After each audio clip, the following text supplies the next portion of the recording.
जैसी करनी वैसी भरनी। ये कहानी है रामपुर गांव के दो भाइयों की, जो एक बड़ी सीख देती है। तो कहानी है दो भाइयों की।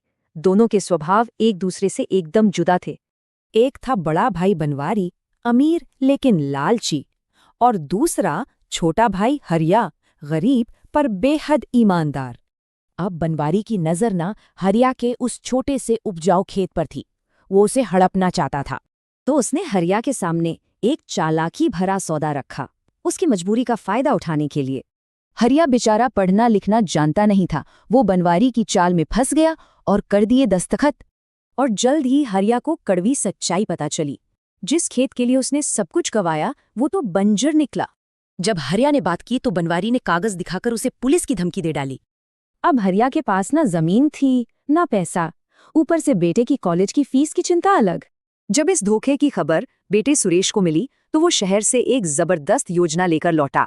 सुरेश ने पिता को तसल्ली दी, धोखे का जवाब धोखे से नहीं बल्कि अक्ल से देंगे। और योजना बहुत सीधी थी, चाचा के लालच को ही उनका हथियार बनाना। खजाने की ये अफवाह जंगल की आग की तरह फैली और बनवारी के कानों तक भी पहुंच गई। गांव में भी बातें बनने लगीं कि उस बंजर जमीन के नीचे तो पुराना खजाना गड़ा है। बस फिर क्या था, अफवाहें सुन बनवारी का लालच भड़क उठा और वो जमीन वापस पाने को तड़पने लगा। सोने के लालच में अंधा बनवारी भागा भागा हरिया के पास पहुंचा जमीन वापस लेने के लिए। सुरेश ने मौके पर चौका मारा और एक ऐसी शर्त रखी जिससे चाचा बच ही नहीं सकते थे। तो जमीन वापस लेने के बदले जुर्माना तय हुआ, पूरे 5 लाख रुपए। करोड़ों के खजाने का सोचकर बनवारी ने तुरंत हाँ कर दी और नए कागजों पर साइन भी कर दिए।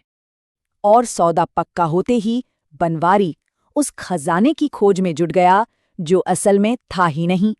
दिन रात खुदाई चलती रही, लेकिन हाथ लगे तो सिर्फ खाली गड्ढे। अब उसे अपनी गलती समझ आई। बनवारी के पास अब बस एक खुदा हुआ खेत था और अपने लालच पर पछतावा। कहानी की सीख सीधी और साफ है, जो दूसरों के लिए गड्ढा खोदता है वो खुद उसमें गिरता है।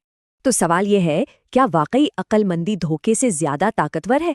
ये कहानी तो यही बताती है।